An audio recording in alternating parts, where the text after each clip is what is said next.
Limited or its advertisers.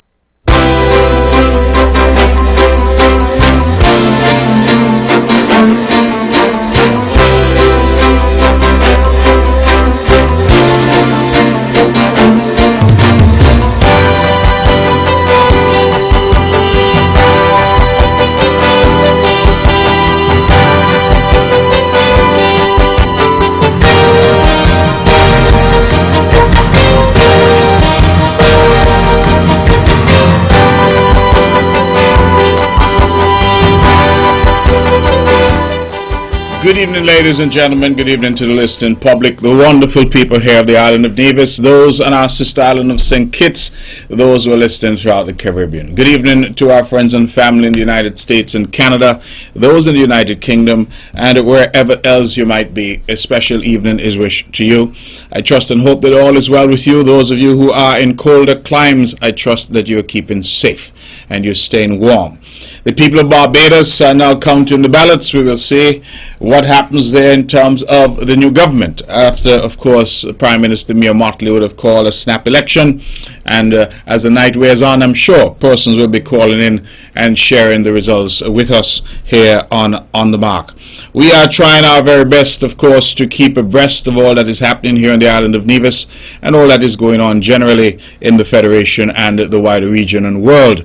And this show tries its very best to bring for you pertinent conversation, relevant conversation to all that is happening in our Federation and farther afield. Let me start the show, as I often do, by sending regards and greetings. I have a very important note here that I have to say. Just as I mentioned my important note, I lost my note. Let me find it again. Yes, that I am to send advanced birthday greetings to my loving sister, I'm quoting here, to my loving sister from another mother, for Sonia, Sony, Richardson, and St. Thomas, U.S. Virgin Islands. And that's coming from, of course, the one and only Jilly on the hill. So, Sony, if you're listening, Jilly on the hill, your sister from another mother, is wishing you a happy birthday tomorrow when it comes. And all of us here at Von Radio are wishing you a happy birthday as well. All of us here on the Mark are wishing you a happy birthday as well. Sony, please enjoy. It is always a beautiful time, of course, to celebrate. And we trust and hope that God grants you many, many more birthdays and that you continue from strength to strength. And so, Jilly, I've delivered your message. I hope Sony is listening and that she has a wonderful birthday tomorrow.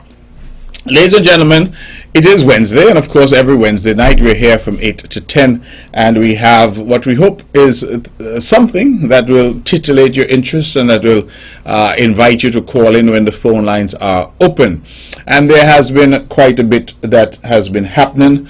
I would want to start to continue the show, by asking, of course, for the continued prayers of the public for those who are afflicted in any way in hospital, but particularly those who are afflicted with COVID-19.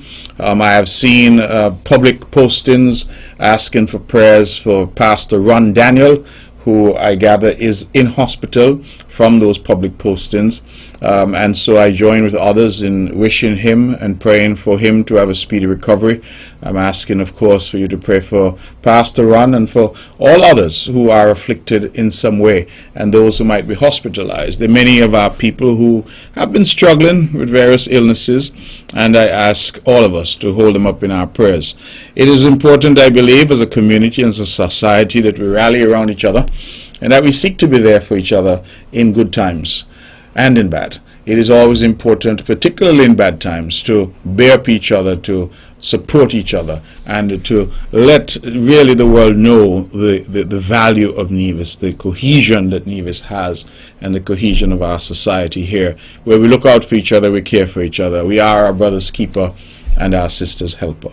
And so we ask for your prayers for all of those afflicted, and we trust and hope that God will answer those prayers and touch them. He, of course, is the great healer, and so he will touch and heal all of those afflicted by this dreaded disease, and all of those who are afflicted generally, and that we might be able to emerge from this a stronger people, a better people, a more united people, and continued trust in God, I think, will take us there. And so I start the show by expressing those concerns and, of course, asking for your continued prayers and intervention for those who are afflicted in some way. Let me also extend congratulations at the top of the show to Mr. Devon Liebert of Gingerland, my classmate. Mr. Liebert has today been named publicly as a new CEO, Chief Executive Officer of the Nevis Tourism Authority. He replaces J.D. Niad, who came and did, I believe, a 2-year stint it was with us. And she now goes on to other opportunities. And Mr. Liebert, a veteran industry expert who has been with tourism for over 20 years, has training and degrees in the designated area, that he has been asked by the board to continue in this role and to manage the affairs of Nevis Tourism and Nevis Tourism Authority over the next period of time. I believe he has been referred to as an interim CEO, and the reason for that is, of course, that ordinarily we would have conducted a search, but on this occasion the idea was to give him the opportunity for him to demonstrate his performance in that role. And so for Nevis, we have a CEO from Gingerland, from Hanley's Road, Mr. Devon Liebert. I shouldn't say from Hanley's Road. I don't think he'd appreciate that. Let me say perhaps he's closer to Market Shop. But Mr. Devon Liebert, my good friend and classmate, we went to sixth form together. I want to wish you, Mr. Liebert, if you're listening, all the very best in your new role. You have, of course, the fullest support of the board and, of course, of the NIA and the cabinet. And we would really want to wish you all the success in the world. If you do well in this role, Nevis does well. And tourism is still our lifeblood. Tourism is the most critical thing, industry that we have available to us at this point. And even as we talk about diversification, tourism remains our mainstay, our bread and butter. And Mr. Liebert, we think, has all the tools. And we wish him every success in his new role as Chief Executive Officer of the Nevis Tourism Authority. So bravo, Mr. Devon Liebert. We wish you all the very best, and we trust and hope that your tenure will be a successful one. Now, ladies and gentlemen, earlier today I had the opportunity to appear on a program with a different radio station, one on St. Kitts, with some young people, something called Island Tea. And we had, I think, a good discussion, lasting maybe for an hour, as we spoke about various matters. And they raised some interesting questions, as young people would always do, dealing with issues of politics and elections. And I dealt with some of these matters last week because it seems that some people have election fever. I don't know why, because I have said very clearly that an election will come when it will come. It is not due until March of 2023. So we are a full year plus away from when an election is due. I see some natural neighbors of negativity, those who like to create confusion in the country, writing all over on social media talking about elections like they catch a glad. And I'm just saying to people, settle down, take it easy, just take your time. An election will come when the Premier of Nevis, who is constitutionally charged, says that an election will come. And we have not yet got to that point. So all the hullabaloo, I think, is unnecessary. Let us settle down. Let us focus on the job at hand. We have to get people back to work. We have to get the economy back to its robust form prior to COVID-19. We have to look past COVID. We have to keep people safe. And so all this chatter about elections, like some people, I don't understand. It's like they have nothing to do. So they try to create a little hype and a little attention. I'm just asking you to settle down. Take it easy. Elections will come, and they will come when the good Lord directs that they shall come. That's the way it works. And so in God's good time, we will go back to the polls here in Nevis to determine a government for the Nevis Island Administration. And the person who will call that election under our Constitution is the Premier of Nevis and not a soul else. And since I'm the Premier of Nevis, I am asking Nevis to just settle down. Let us focus on what we need to do, which is to get this island back on track. We are making good progress in that regard, and we must continue that progress. Let us focus on getting vaccinated to keep us safe. Let us focus on practicing all of the pharmaceutical measures and the non-pharmaceutical measures that we have been taught. Let us continue to look out for each other. Let us continue to try to build a better society here on the island of Nevis. And if we can achieve all that, then the elections will come when they will come. And it's as simple as that. So I don't think that there's all the hype that's necessary and all the parties and launches and all the things. I mean, at the end of the day, we know that battle is only joined when the big blue machine comes out of the garage. It is in good order. I have checked. And when ready, it will roll out. But until then, settle down, and take it easy. And let us focus instead on getting the work, the critical work done. People say, oh, this is an election year, and this is that, and this is that. Every year is an election year, because you can call an election at any time.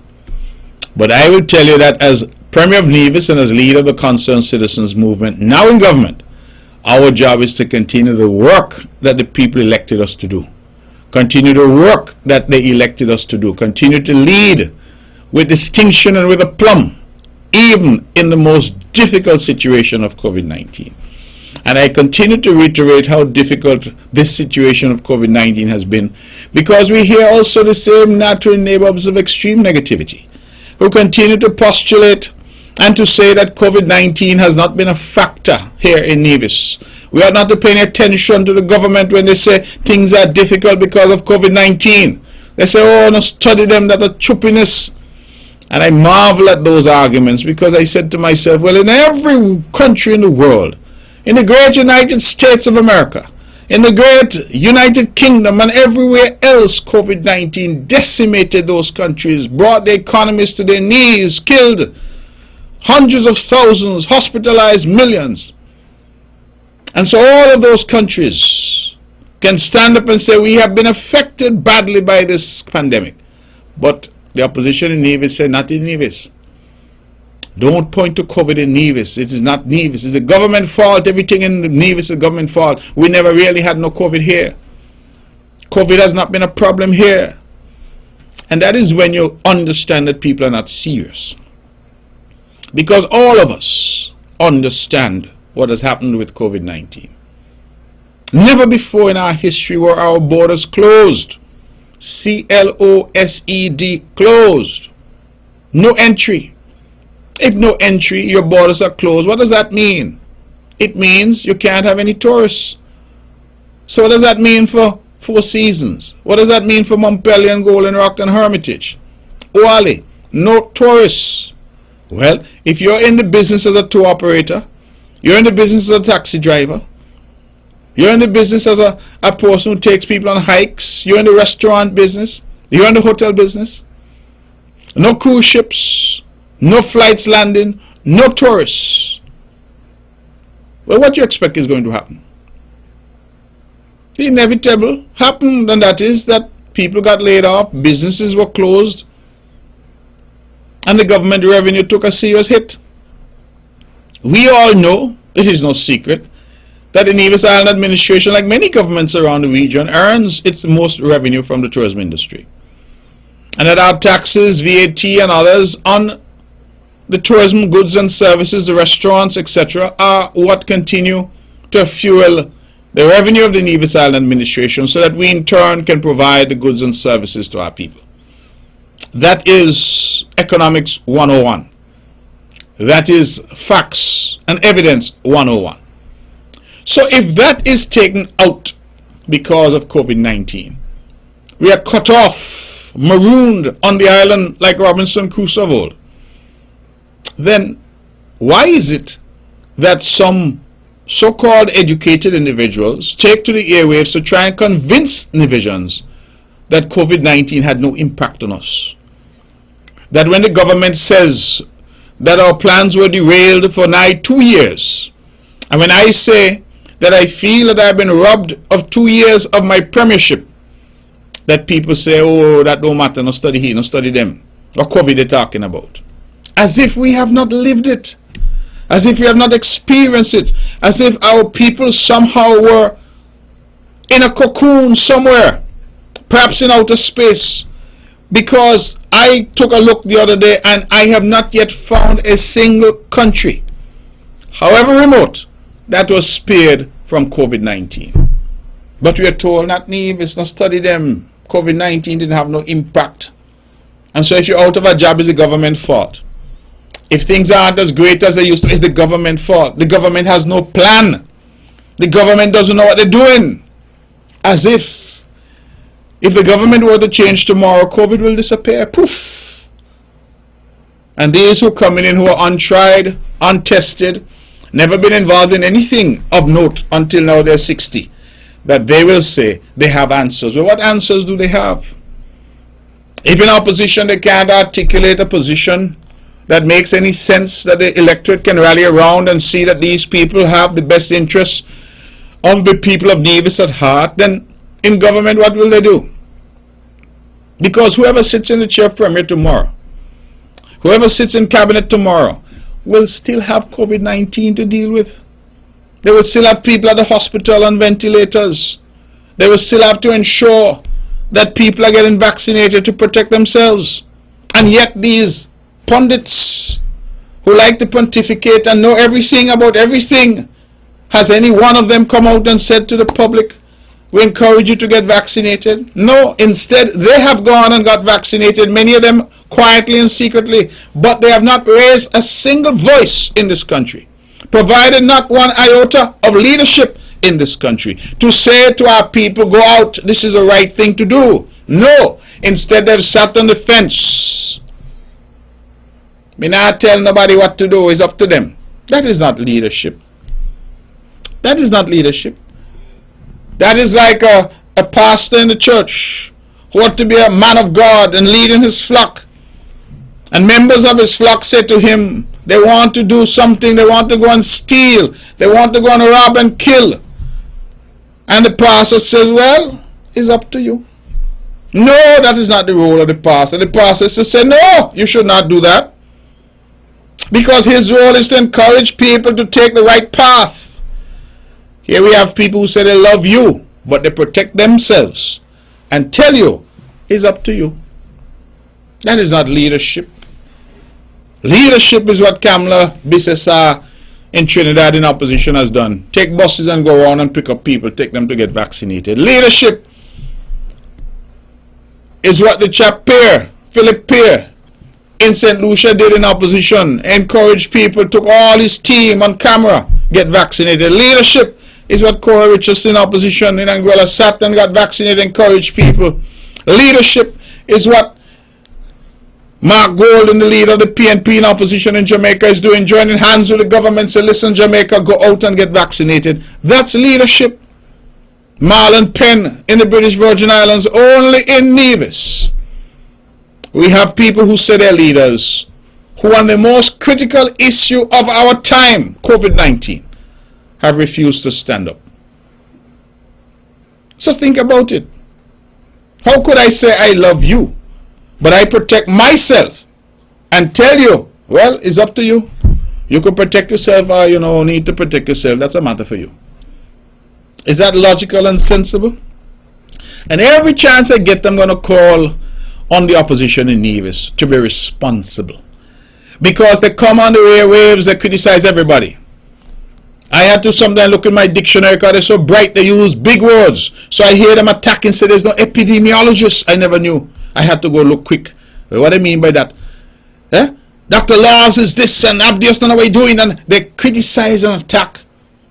But where are the ideas emanating from them to try and assist? The answer is none. Empty barrels making noise. Empty barrels making noise.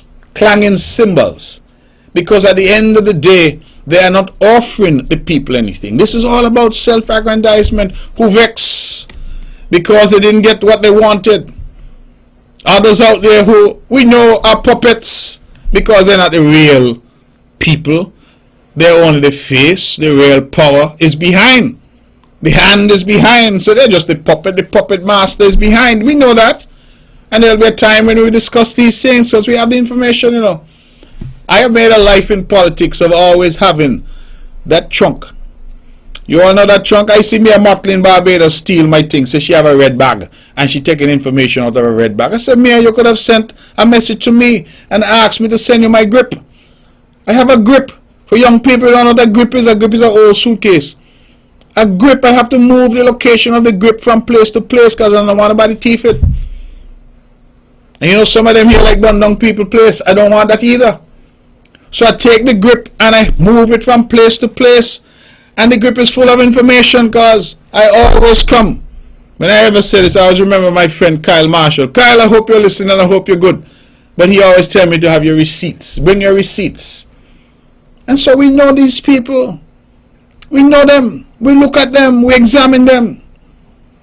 And we see some of them who we can't even call them Johnny come lately. Maybe you call them Mary or Susie come lately. I don't know what you will call them. But you must, as Nivisions, consider that people who in the late autumn of their years suddenly jump up and say they want to be premier and they want to be in government. You must ask yourself. And some of them jump up and say the government is a bad government. Mark Brantley is a bad fellow. The government got no sense. And you ask, well, when did you realize that? When did you realize that? I tell I already, a fella got in touch with me. Good friend. NRP supporter. One of my good friends in the NRP. And he said, Mr. Brantley, when I look at the proposed matchups in this election, I see CCM running against CCM. I don't know who to vote for. Let me say that again. When I look at some of the matchups in this election, I see CCM running against CCM. I see two CCM candidates. I don't know who to vote for. Well, my brother, I can tell you, vote for the one you know has always been a CCM candidate. Those who have come now and wrap themselves in green pretending to be NRP, no vote to them. No vote to them because they're trying to fool NRP and they're going to end up fooling themselves. And NRP, I thought, should have had better sense. You think anybody could come to me in CCM who up to a few months ago jumping up and saying NRP is the best thing in the world and then come to me and say they change their mind, they want to cuss NRP and I put them on a CCM ticket? You think that's how you go? No, you welcome everybody to be sure. But you have also to see, because what my CCM team is going to say, well, just a couple months ago that person there cussed CCM so bad. Cussing us so bad for NRP, now you take them and you not only make them a member of the team, you put them as a candidate. Well, who they going to convince? Because if they were cussing CCM so bad, are they going to come now and say CCM good? So when you flip the script now, some of them who are hardcore CCM, cussing NRP all these years, do everything in their power to make sure NRP is not in government because they might get something. They come now and say, CCM is bad and I'm going to run against them. And Lord, foolish, desperate NRP say, hee, come, hee, and pick them up. I mean, I agree with this young man. The man say he's NRP and he doesn't know what to do because when he looks at the ballot, he sees CCM and CCM. And I'm telling you all, when the thing starts, and the thing not start yet, the thing far from start, but when the thing start, we will have a discussion. Because that is what we do. And we will deal with some of them and try to examine whether or not they're motivated by love of Nevis and love of country, or rather they're motivated by self-aggrandizement and venom because they did not get something. And we will discuss what that something might be. Because a lot of them out there pretending that people don't know them and people don't know what it is they are about. I tell you a long time, Nevis people hard to fool. Hard to fool. Last week I came here and I issued a very, in my view, innocuous statement. An innocuous statement. What did I say? I said that there are some in St. Kitts, and they know who they are, who are providing succor and support to the NRP in Nevis. And I'm asking them not to waste their money because they do not understand the politics of Nevis. And we have seen it before. You all acting like you all don't know the NRP goes to any port in a storm. And whenever CCM is on the campaign trail, NRP says, listen, whoever would help us, whatever port we may find. You recall that the Nevis Reformation Party in their history, under the Right Excellent and Right Honorable Dr. Simeon Daniel, was aligned with the People's Action Movement. You remember that? 1980, I believe it was. There was a coalition, historic. Took us into independence with PAM in 1983. PAM and NRP were brothers. Well, Douglas won in 1995. And Douglas didn't need Nevis. Douglas and his Labour Party were powerful. They won 7, all 8, were controlling things in the country. Nevis was forgotten. They didn't need Nevis. In 2010, Douglas knew that he had problems in his camp, and we will get to that. He knew he had problems in his camp, and he reached out to people. He wanted succor, assistance. He reached out, and the same NRP, which always looking for a port in any storm, or any port in the storm, grabbed on to Labour. And the NRP that used to be a partner to PAM became a partner to Labour. 2010, Patrice Nesbitt became a member of the Douglas cabinet. You all remember? Coalition government in 2010. So in 1980-81, you had a coalition with PAM and NRP. By 2010, you had a coalition now with Douglas Labour and NRP. That's what you call a volte-face, a 180-degree turn by the Nevis Reformation Party.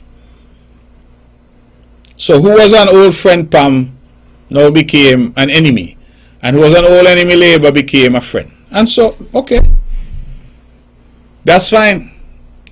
I said in 2010 and following that if any of the political parties in St. Kitts decided that they would throw their hat and support to any of the political parties in Nevis, then they will have to deal with the consequences of that. I remember very well having a conversation in his office with Dr. Douglas. And I said to Dr. Douglas, this was after the 2010 election, that he should remember that Kennedy Simmons, national hero, the Right Excellent and Right Honorable Dr. Kennedy Simmons before him, was in a formal coalition with NRP, but had conducted himself in such a way as Prime Minister of the Federation that he stayed above the fray, because Kennedy understood that whoever the people of Nevis elected in the NIA elections, he would have to treat with, he would have to deal with. And no surprise, in the election of 1992, Vance Winkworth Amory and his CCM defeated Dr. Simeon Daniel and his NRP. And CCM came into office in 1992 in Nevis, and Vance Amory became the premier. And so here you had a situation where PAM and NRP were in coalition at the federal level, but CCM was in office at the NIA level. And what happened? Well, Simmons was able to work with CCM.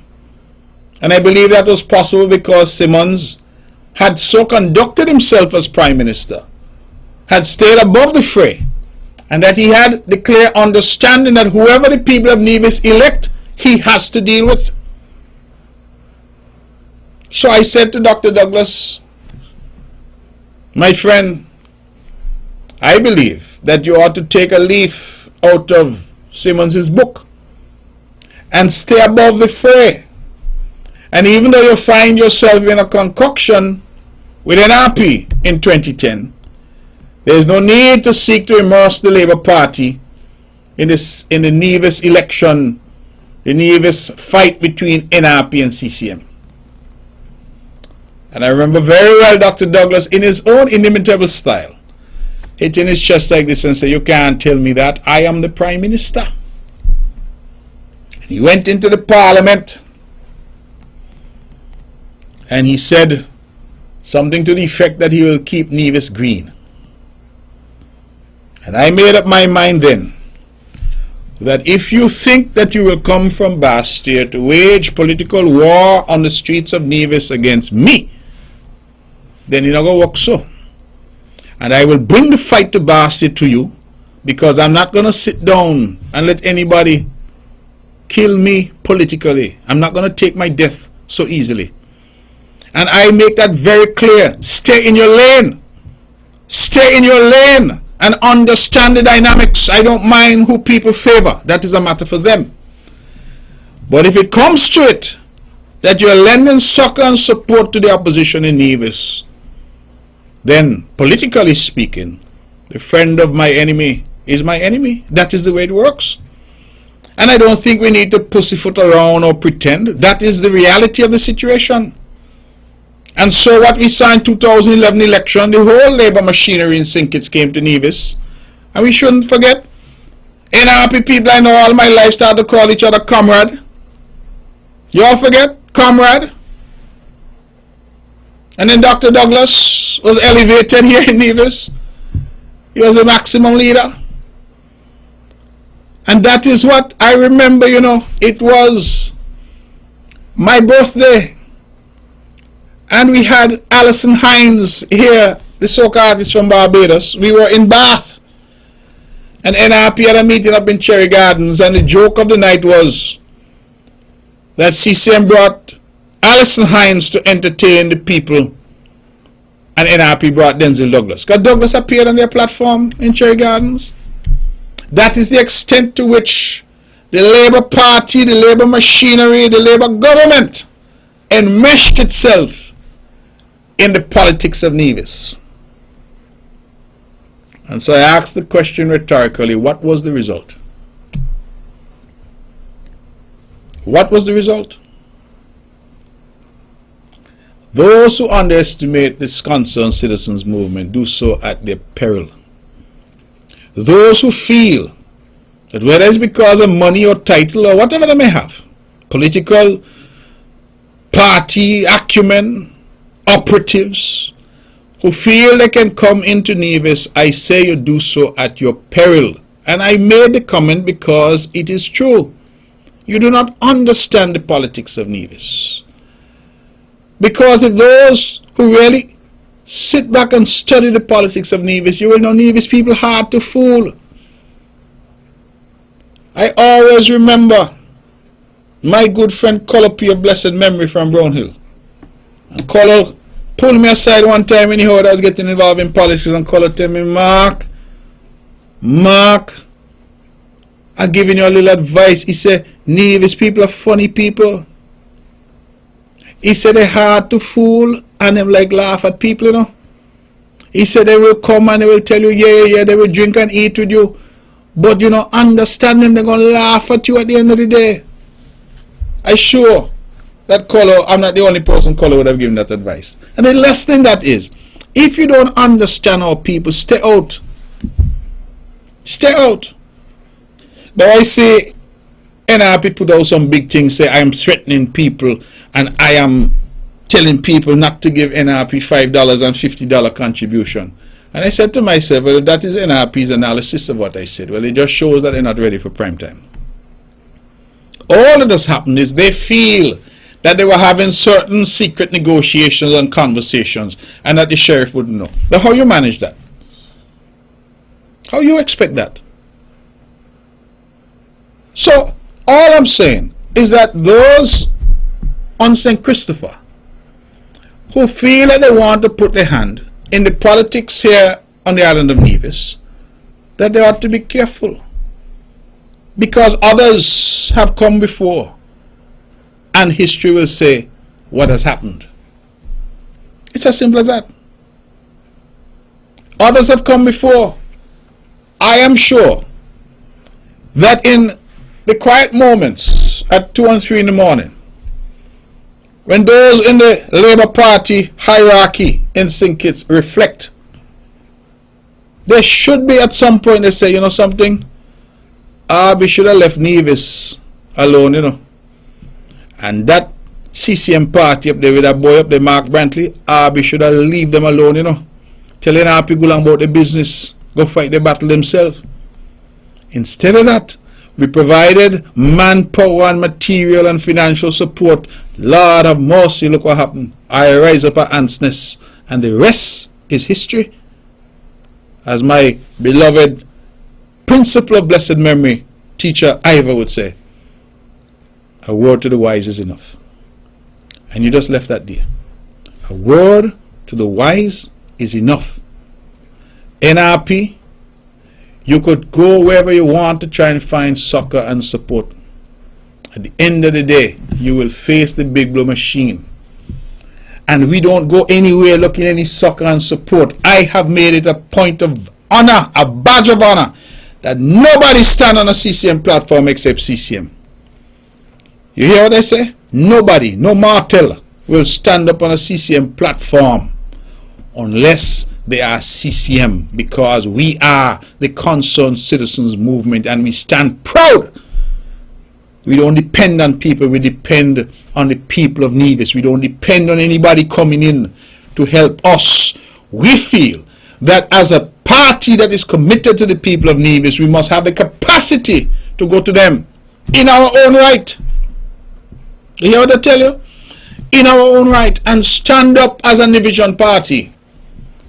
So long as I lead this party, and I know those who are coming imminently to lead this party are of a similar thinking, that we don't need that, we don't want that, we don't ask for that. We stand on our own 2 feet. Whenever we go to an election to the people of Nevis, we go as the Concerned Citizens Movement, and the Concerned Citizens Movement only, because that is who we are. That is what we subscribe to. That blue is who we are and what we subscribe to, and the sentiments and the ethos and the philosophy that informs that. That is what we do. So I just want that to be very clear to people, that you have a party in Nevis, the Concerned Citizens Movement, standing strong on solid ground, on solid Nevision soil. You have others who in the wind. Whenever the storm starts to blow and CCM cranks up, they say, Lord God, I need some help. Lord, whoever willing to help me. Oh, who you be, Pam, come.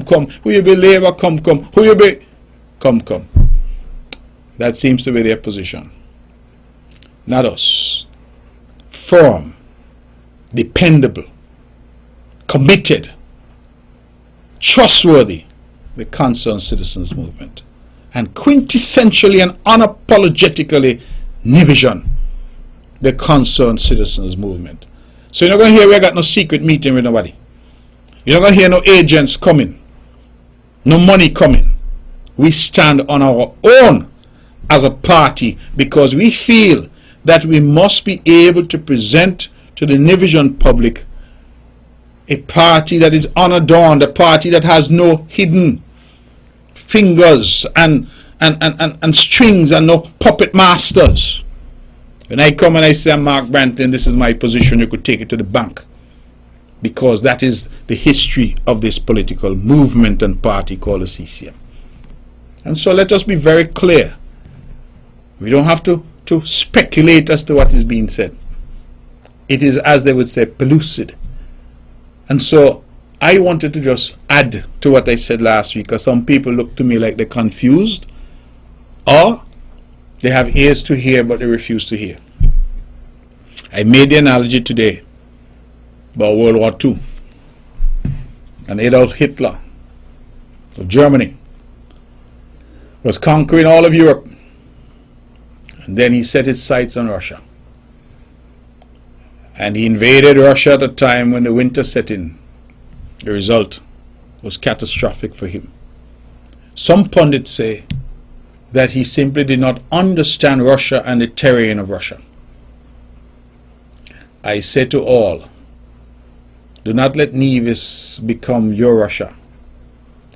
Do not let your political career be ended here in Charlestown, because if that comes to it, then be assured that the fight will not only be in Charlestown, the fight will also be wherever else it needs to be.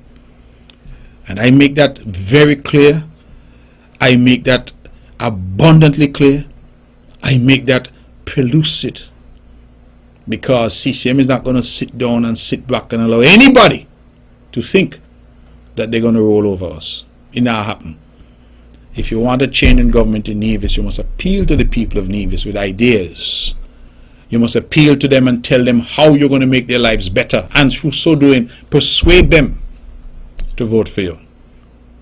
Not come with no clandestine, sinister backroom meeting, rural I hear some of them were talking, and I had to remind somebody publicly that one man is charged with calling an election in Nevis, and that's the Premier of Nevis, whoever that may be. This occasion, it happens to be me.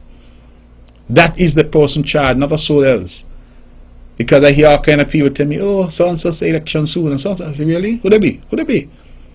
One person, constitutionally charged, is the Premier of Nevis.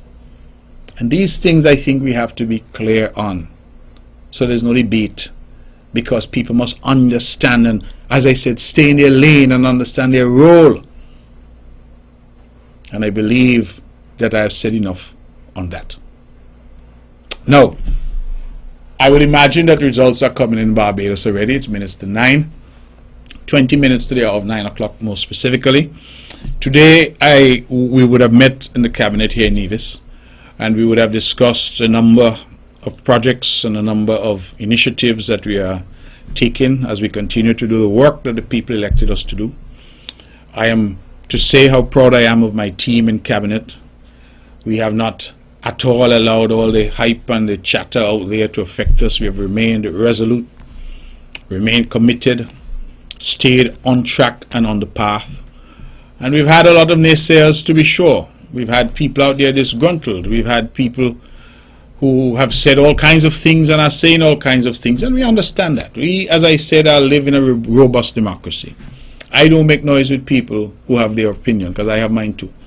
And if I'm entitled to mine, they must equally be entitled to theirs. We may not agree, but as I always say, we need not be disagreeable, even when we disagree.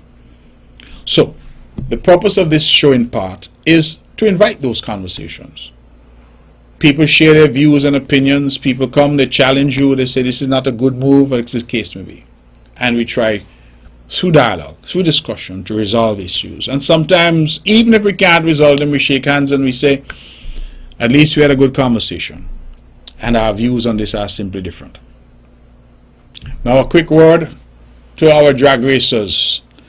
I was involved in a Facebook social media exchange with some drag racers, and have since been engaged with others in a more formal way about the drag race facility in Nevis. Of course, this falls to the Honorable Eric Evelyn as Minister of Sport, but I have been speaking with Minister Evelyn, and I can say to the drag racers in Nevis that we understand the situation, and whilst the issue of having meets would be an issue that would certainly require the involvement of the task force to ensure that all the protocols are in place, that the issue that I only recently learned about of drag racers not being allowed to go onto the drag strip on weekends to practice and to tune their cars, that we will bring urgent relief to that situation. And so I've spoken to Minister Evelyn. It will be for him and his ministry to do the necessary, but I believe that that is necessary, that drag racers be allowed to use the facility which was put there and built there for them in order to tune up and do their usual practice runs, etc. And so I think that some relief is imminent in that regard. In relation to meets, as I've said, that will require the involvement of the task force, and I'm aware that work is being done in that regard as well. I will only urge our people, when issues arise, to come forward and to have the necessary conversations. We are a government that listens. We are a government that is been put here by people to serve people, and that is our intention, to do that to the best of our ability. It is quarter to the hour of 9 o'clock. I shall now open the lines and invite your calls. The numbers are 869-469-1616 and 869-469-1700. I am especially interested in hearing from our friends and family in Canada and the United States to find out how things are, how the winter has been treating them. And those in the United Kingdom, I saw that the Prime Minister Boris Johnson has today announced that a lot of the restrictions there, even mask wearing, have now been abandoned. So as far as they're concerned in the UK, we will just have to live with COVID. And I suspect that they are first in line, but that the rest of the world will follow suit. That we will just have to live with COVID, especially if our people are vaccinated. Let's go to the phones then at quarter to the hour and take our first call. Good evening, you're on the mark. Miss Sheriff, good night. How are you, my dear? Preach. Isaiah 9, verse 15 and 16. The ancient and honorable, he is the head, and the prophet that teaches lies, he is the the tail. For the leaders of the people calls them to earth, and they that are led of them are destroyed. Sympathy is going out to all who lose their loved ones. Culture, good night. I want to hear you tonight. Give me a joke. See you. I wonder if it's me either give joke or you. Thank you very much. Thank you as always for your scripture and for being such an institution, a part of the show. I know so many tune into the show each Wednesday just to hear what scripture you're going to read. And so thank you very much for that. And we certainly look forward to your continued engagement with us. Going back today to the program that I attended as I wait for the phones to ring. I'll call us. The lines are open, so if you want to interrupt, you can go ahead. The issue was raised about unity, team unity, and whether or not team unity was showing cracks or fissures. And it is an interesting question. Let's go back to the phones before we deal with that. Good evening, you're on the mark. Hello, good evening. How are you? I am fine, my dear. Good to hear you. How are things?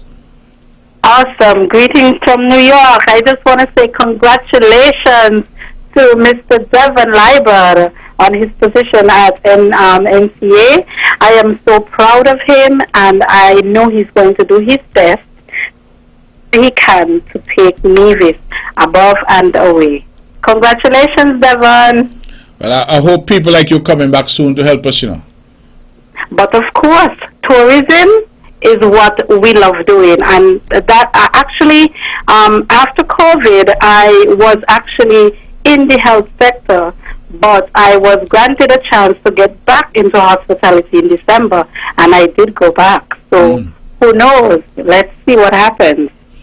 Well, I'm happy to hear that because we know you are excellent at what you do. And so yes. I'm delighted. How are things in the big city? Things are going well. We're going to have a big storm tomorrow, but, this day is going to be big, but I don't believe it's going to be that big. So I'm just being optimistic. Well, I stay safe, please. Yes, and will of do, course, and take care, and have a good evening. Okay, thank you very much, and I'm truly bye-bye. grateful for the call. A dear friend of mine there calling from New York. Young people really doing great things, and so I'm very proud of you, and thank you for calling to congratulate Devon. We're all proud of Devon, and we think he is going to do an excellent job leading the Nevis Tourism Authority as the CEO. So somebody called me today and said, I think on the show, that they thought that there were cracks and fissures within Unity.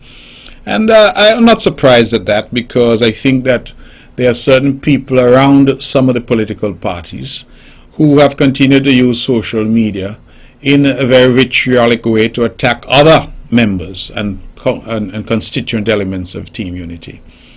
I believe that it is a matter of note that the Concerned Citizens Movement has not engaged in that. And I continue to appeal to the leadership of PLP and the leadership of PAM. In fact, I appeal to all of us to say to our supporters that this is not the way to go, because I think that creates this impression that there's a problem when perhaps there is no problem, and perhaps the problem is not nearly as acute as some of these people are perpetuating. And so it is very important, I think, that those of us who are entrusted with leadership function and exercise that leadership in every way. In every way. Let me go back to the phones. 10 minutes to. The person is gone. Okay, call up. Please call back in. But that's very important, because I can't have somebody as Mark Brantley's right hand, and Mark Brantley is the leader of CCM, and that person goes on the media to attack Timothy Harris or attack Sean Richards, because when that happens, the public will say, Mark, send them, and the public is right to say so. Of course the public is right to say so. Because if they're Mark's right hand and they're attacking Tim and they're attacking Sean, it got to be Mark send them. If Mark is not telling them stop your foolishness, if Mark is not saying I disassociate myself from that, well, it must be Mark send them, and the public is right. And we must start to address those kinds of things. So those are the things that are sending a message that Unity is in trouble. So as I'm concerned, Unity isn't in trouble. Unity is strong. But you have these people, for their own reasons, who are being sent out as agents. I don't know as agents for who, because I really don't understand the strategy. I don't understand it, because what is Unity without CCM? Let me go to the phones. No? Call back in. What is unity without CCM? Answer that question for me. It was the 2 seats from CCM that catapulted unity into government in 2015. And the 3 seats from CCM that has continued to support and keep unity stable in 2020. So what is unity without CCM? Unless you think I'm just talking for CCM, what is unity without PAM? What is unity without PLP? Let me go back to the phones. Good evening, you're on the mark. Hello? Hello? You're on the mark, go ahead. Yes, hello, hello, Mark. This is Curtis, right? The reason why I'm calling is that I would like to congratulate Fleming to be bishop elected. Yes. Some years ago, I met Fleming. He's a good friend of mine. Some years ago, I met Fleming in the Ginnery Mall. And when I look at Fleming, I say, Fleming, don't you think one day you will be the bishop? He said no. I look at him. And then after he became the dean, you see, according to the Anglican rule, what I understand, maybe Roman Catholic too, the dean, the archdeacon, and the canon can become the bishop, and I congratulate him for that. Yes, brother. Okay, see you. Wonderful, wonderful. And I'm happy that you called because... But yes. Then again, right, my word come to pass, so said, so done. Yes. Okay. All right. Well, thank you very much, Curtis, and I'm happy that you've called in. Happy that you have raised that because I too should have congratulated. Yes, because Nevis make a history. Of course, of course. Okay, see you. Okay. All right. So this caller is reminding us that Ernest Fleming, our priest here from Nevis, is now the bishop-elect of the Anglican Church, I think, for Aruba and the Northeastern Caribbean. I hope I have that right. And he is now in Antigua. I reached out to him to extend my congratulations, but I know all of us are proud of him, and I neglected to say so at the top of the show. So, Bishop-elect Fleming, congratulations from all of us. He's a humble man, a man who I think will do an excellent job, and as this caller said, has made history. And I want our people always to consider that this is a young man from Nevis, a boy who would have grown up here, and now is Bishop-elect in the Anglican Church. Phenomenal, simply phenomenal. And that is why I keep saying that we are never ever limited by where we are born. Never.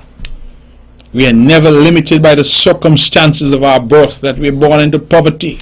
Never. We are only ever limited by the extent of our ambition. And I want that, something, I want them to put that on my tombstone. That you're only ever limited by the ambit and extent of your ambition. Don't let anybody tell you that this is too big for you or this is too much for you. No. Work hard, be honest, do what you need to do, and you will get there. But don't limit yourself, and don't allow others to limit you either. Let's go back to the phones. Good evening, you're on the mark. Good evening, Dr. Mark. My brother, you hear people calling and asking for you. Yeah? Yes. Well, I want the people them to know that I never see a ship named Woman of War. I see ship and they call them Man of War. So I ain't going on a woman's side and leave you. Hi, brother. Brother Mark, Lord of mercy, you scratch me sore foot on me elbow. When you say these last comments that you make here, that they're giving the impression that there is a crack. There are cracks in the unity. And you're so right. Because you see what happened, like I always tell you, that I do not work for solid waste or landfill. And they got people out there, they got the ears using for garbage pan. And when they hear any little thing just show, they take it up and throw it in the air quick and they run with it. And they want to call it gospel. But don't be too surprised. Some truth behind it. All the children in one school classroom can be wrong. They just cannot be wrong. Because don't forget what Jane carry in the classroom playing with, okay? And Sparrow sing about that.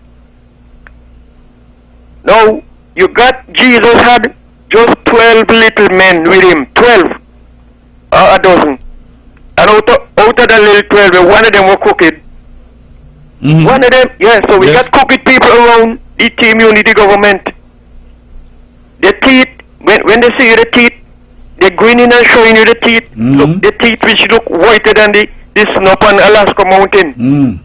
But in the heart, it black like what you call amaral from a car toyo. Go ahead, talk it out. Go ahead. Those are the ones you got to watch them smile. What the smile good, and as soon as they go on the corner where they can't see you, you can't believe what them they face your smile. So, we dent up with evilness coming out of the heart. When you say you went down, you was in the office with the Dr. Douglas. Mine, in the Bible, Goliath was plenty taller than David, you know. But Dr. Douglas wants you to know that, to feel like he is Goliath, no more you taller than he. That's why he bang his chest. I am the Prime Minister. Yes. That means to say, I am Goliath and you, Brother Mark, is David. Physically you taller than him. But he wanted you to fight him. But you stand up to him and show him, well, this David here today, who taller than you, Goliath, I can take it on. And that is why he had a problem with you. Because he couldn't get you fall. Okay? No, don't care how much dirty leg at the sheriff can't go down. And that's why you see he went to plan NRP platform. When he went up there, he come up with the kick and stab shoes as pointy as a bayonet. Want to intimidate Nevis people by the look, so he pointy, kick and stab shoes, and he tight polyester pants. I remember them things there. I got to remember them, man, when I think about Nevis. So all who was intimidated by him, he kick and stab. Some of them run, and some of them they afraid to tell him what they got to say. But then look at you. Look at CCM. You don't even had on hard boot, or you had on flappers. And now you conquer, he kick and stab shoes them. And now you had on good pants. Not tight pants up on your leg and down by your foot, broad and picking wilks. And fighting people. And he realized he couldn't conquer CCM. Can't get to you. Just like how the Philistines could not get to Samson. They pick a good looking nice woman, they say, girl, we can't conquer him, you know. So you go in there. You send Delilah. Yes, man. And anything he tell you, don't get vexed. Smile with him and rub his head harder. And then he gonna give up. And so said so done. So he couldn't get to conquer CCM and throw them out of office. You know what I'm gonna do with them? I'm gonna starve them. I'm gonna starve them and I'm gonna make the picnic them can't go to school because they ain't gonna get the money to feed the picnic. I'm gonna bounce a check on them. Take that. And he bounced the check. And the whole of Nevis people them could have been crying because nothing there for feed the picnic them. And now these people here coming talking about the what? They are the best people to put in government. And now you're going to associate with somebody try to starve you? How could they forget? Do not forget people who try to starve you. That means they're sending you to the cemetery. And you ain't deserve to go there by that. Let you go by natural causes or accident or something. And then they want to come talk about, this is here all they're talking about. One of them say all they're talking about is road. What road? And then the other meeting on the radio they're saying, we will build road, we will do this and do that. Come on, people, a lawyer has no memory. When you gonna tell a lie, you got to write it down. Otherwise, if you don't write it down, you can read it back again when you want to keep people alive. People gonna back you up. They're gonna jam you up. So I I'm saying CCM is doing good, Brother Mark. And you got some people down here, as you said, when you're in leadership, you have to lead from the front and show good example that people could emulate you. You got to behave like leaders. Don't behave like little children. When you're a child, you act as a child. When you come a big man, you put away childish thing and act like big people.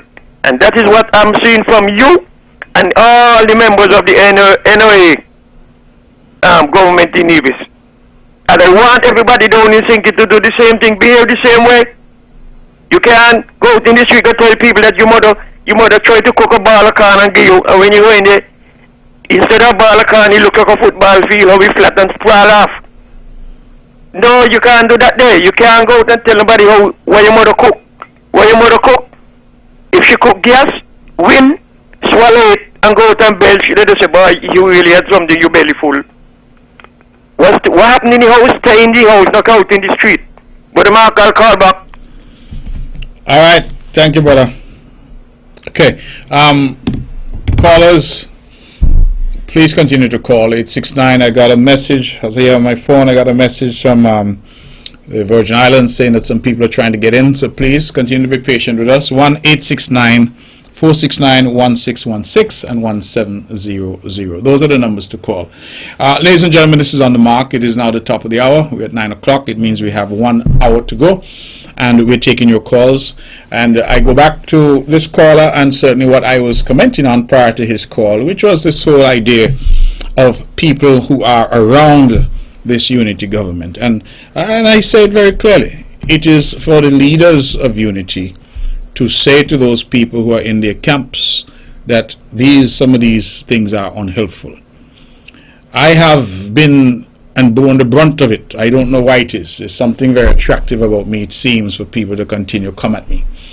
And I have not paid attention to a lot of it because I do not believe in elevating irrelevance to relevance.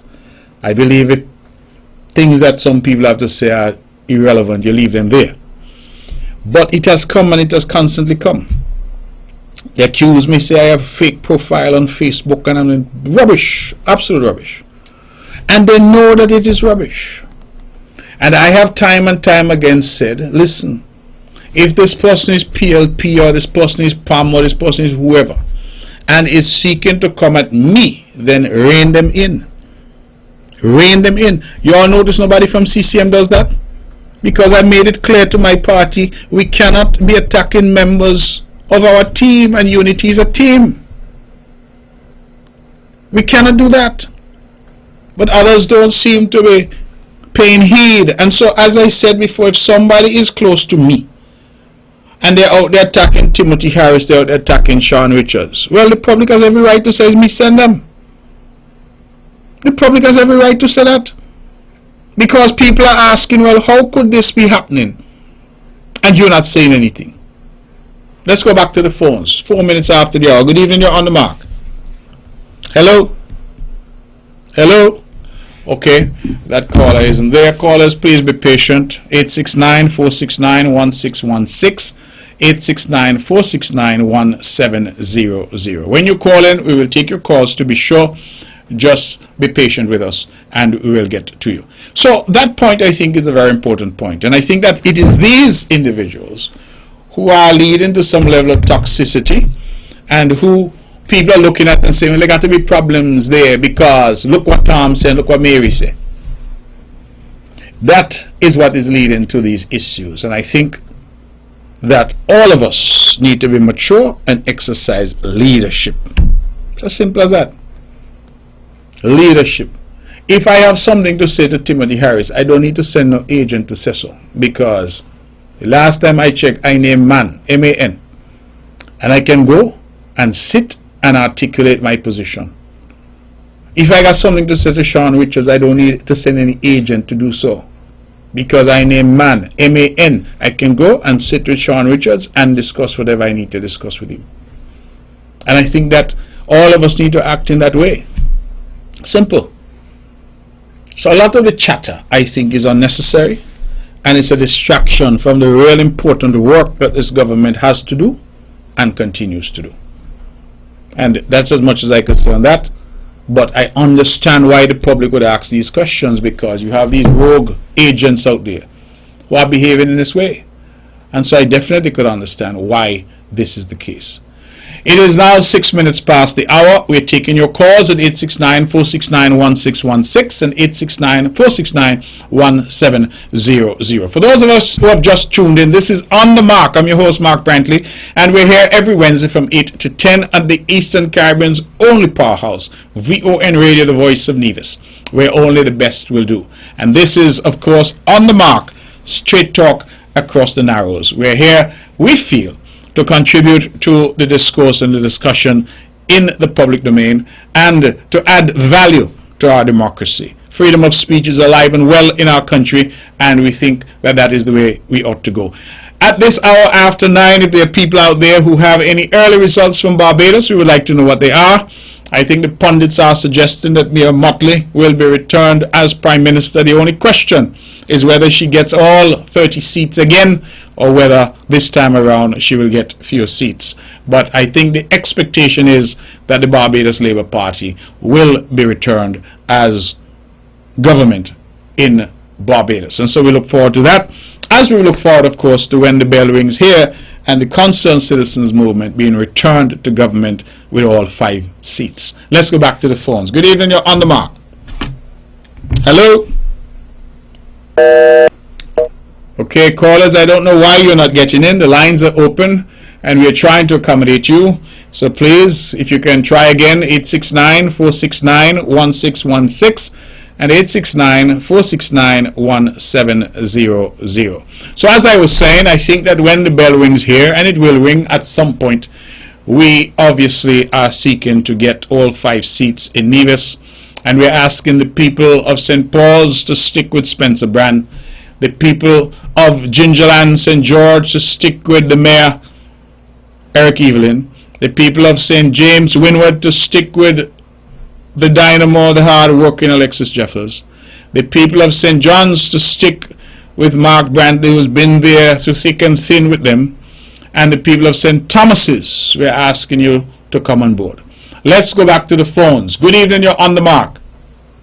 Mark. Yes, you're On the Mark. Go ahead. Mark, what? I'm good, thanks. You are 5 seats and you still love being in opposition. If you win all 5 seats, you're going to pose again. Hello? Are you saying I love being in opposition? Huh? I love being in opposition, you say? Yeah, man. Okay. Sometimes I listen to one, if I listen to a broadcast, you still, commenting on that whole thing. What we way forward is, mister. Let me ask you something. You think black people should still talk about slavery? Yeah, but You think the Jews should still talk about the Holocaust? you don't know about all of that. You don't know about all of that? What you know about? Nevis. You know about Nevis? So you think what happened in the past, we shouldn't talk about it? Let me talk about, you seem to like being in opposition. Let me tell you something. I seem like I'm in opposition? A lot of mishaps. I miss a lot of weird spending in Nevis. A lot of what? In opposition. A lot of wasted money. What happened to the pier? You are going to finish the pier. Which pier is this? Over by Holy Beach. You are going to put like a secure area that people could sit. That's incomplete. You are build a road down there. You put Timothy to manage it. The road have no sidewalk. The $6 million road. What road are you talking about, caller? What? What road are you saying that has no sidewalk? The $6 million road that came from the SIDF, from St. Thomas's, from Cotton Ground to the stop off a thing, the stop off by Cliff Dwellers. And you want the Island Main Road to have sidewalk? Listen, that one ain't get nothing for pedestrians. I see people walking on the road, and there's no preparation for people walking on the side of the road. Tell me something, where in the world you see a main road with sidewalk? Check the one what's the paving below that, where the Jaguars area. Check how the road is constructed, mister. And that have sidewalk? Check it for yourself. And you say that have sidewalk? You have a drop-off spot where you can walk. So if you want to go jogging, the road is not safe for pedestrians. You should go and check it out yourself. Oh, okay. Next thing. You want to hear the next thing? Mm-hmm. Okay. The Mando track. When you are going to finish it, if we get an inter-primary this year, we're going to get wet out there. You are going to finish that. You're going to get wet if you get inter-primary or inter-primary before you got wet? April is inter-primary. You what you said? into primary. Uh-huh. So, you know, being opposition, you all ain't gonna finish that. You all have a lot of projects that's just like, man, even the hospital, healthcare is a problem in Nevis, mister. You needed health care that you could not get in Nevis? The hospital, why is it like not moving along the way it should be moving along? But who's saying that? You're saying that?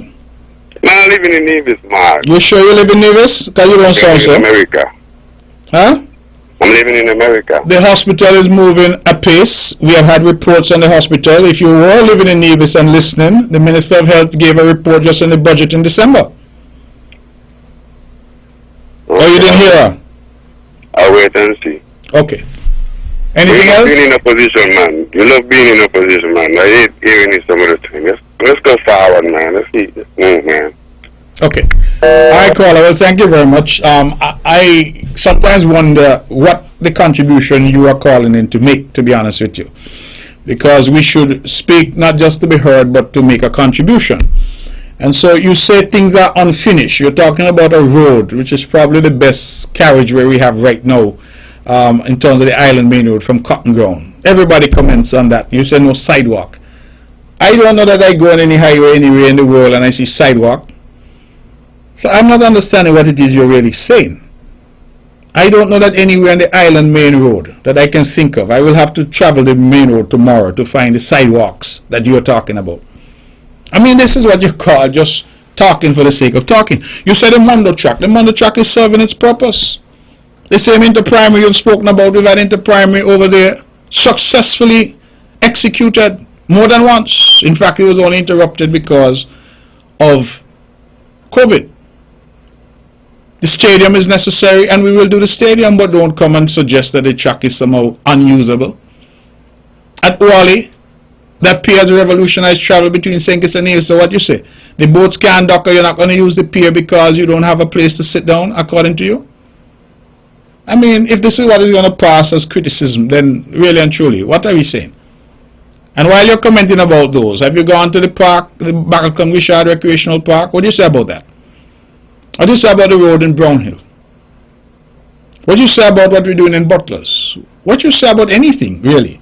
Because, as I said, you can't be, you live here. And then this constant refrain about don't talk about the past. Well, who, as a people, don't talk about the past? Caller. The Jews should forget the Holocaust happened? Black people should forget slavery happened? Or you only mean that we should forget the disaster that was in NRP government in Nevis? Is that what you mean when you say don't talk about the past? So if you're going to call in and bring something of value. That's important because it's a big stage. And while I don't know who you are, other people know who you are, and they're going to tell you, boy, stop chat-chippiness. And when you call into the radio, you know you're on a big stage, come with something of substance so that we could get our teeth into it and have a good discussion that advances us all. Let's go back to the phones. Good evening, you're on the mark. Brother Mark. Yes, brother. Well, I'm going to tell you something new is going in Guinness Book of Record, you know. For having an opposition doing all the work on the island. So, nobody need to run for an election again to go in government since the opposition doing the work.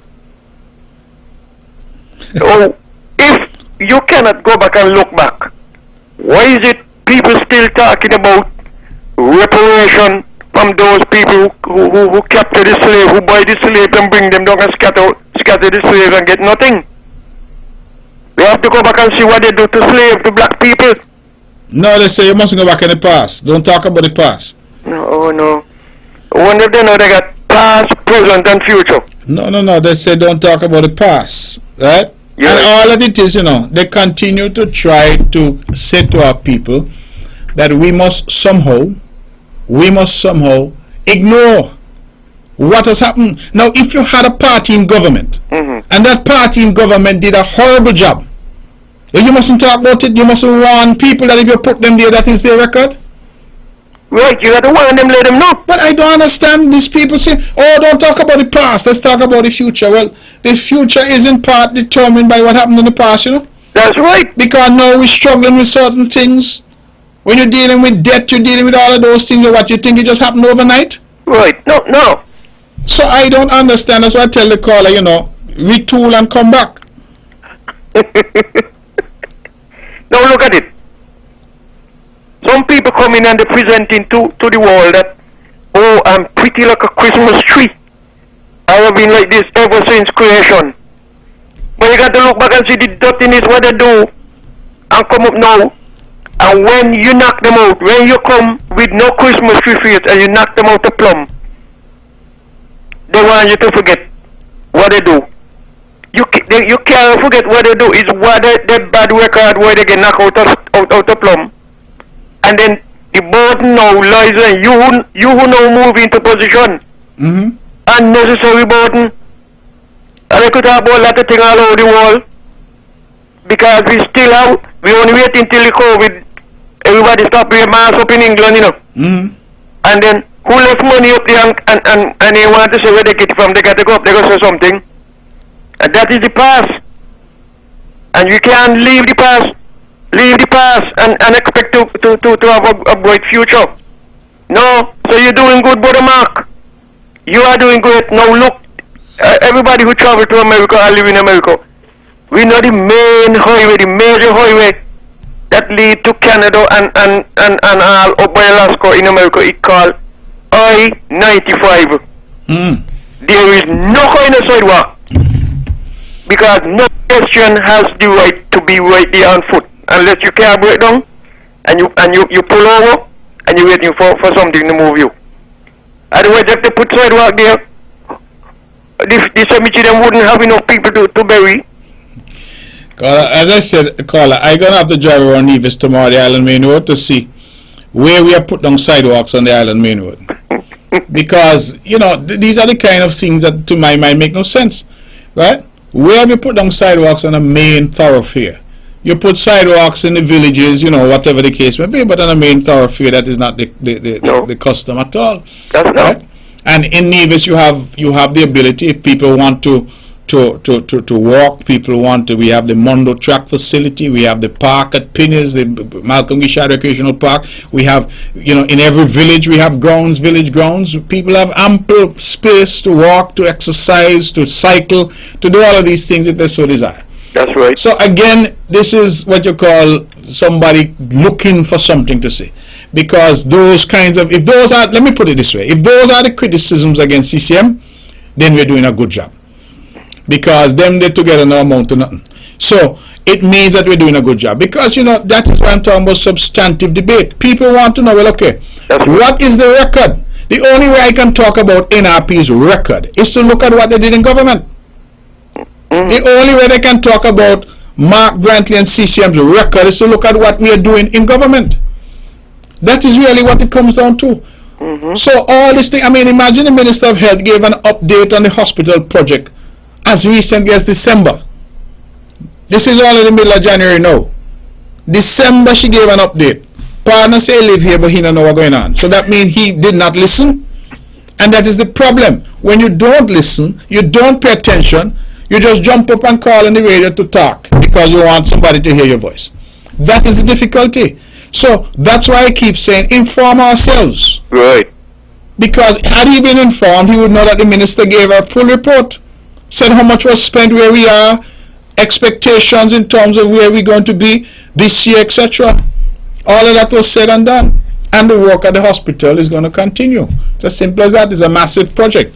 Some people think that you snap your fingers and things happen overnight. The hospital project, we call it the expansion at the Alexandra Hospital, the new wing, but it is 2.5 times the size of the existing hospital. So imagine you're building something of JNF that is 2.5 times the size of JNF. Well, it'll take time to do that?